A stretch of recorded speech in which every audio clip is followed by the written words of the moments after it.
We're going to be going over 4 of the 5 rulings that have been recently passed in Congress. Goldie versus Fields. Virginia prison, Andrew Fields was in solitary confinement. Guards came to check on him. He says it led to physical assault. Fields sued, saying they violated his 8th Amendment right.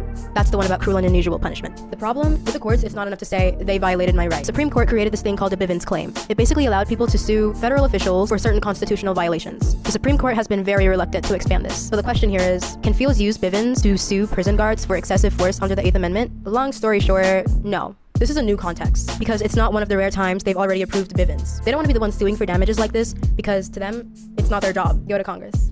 So if Fields was abused, he will not be compensated. This case is not a step forward. It's a reminder that the door is staying shut unless Congress decides to open it. The Supreme Court will almost always prioritize the system and procedures over fairness. If they bend the rules for one person, the floodgates open and they'll have to do it for the rest.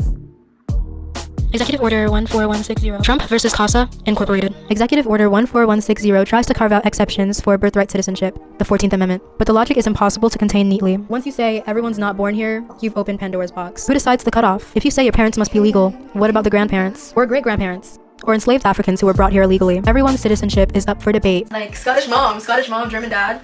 Gosh, that's crazy. Trump himself has a Scottish mom and a dad with German lineage. He would not escape scrutiny. He'd be deported. He's not a citizen if we're going by that logic. Also, most white American families who came here like 200 years ago, they wouldn't be citizens either. He's betting that the state won't ever apply his own logic to him. Your Americanness would be put on trial. They'd say your citizenship isn't real unless you can prove parental or ancestral legality at the time of your birth. It erases the lived fact that you are American. You went to school here, you pay your taxes here. White Americans think they're safe, but if you take the executive order seriously, line by line, no one but Native Americans could claim inherent belonging. It kind of collapses the far right into some sort of settler decolonization, which is kind of funny.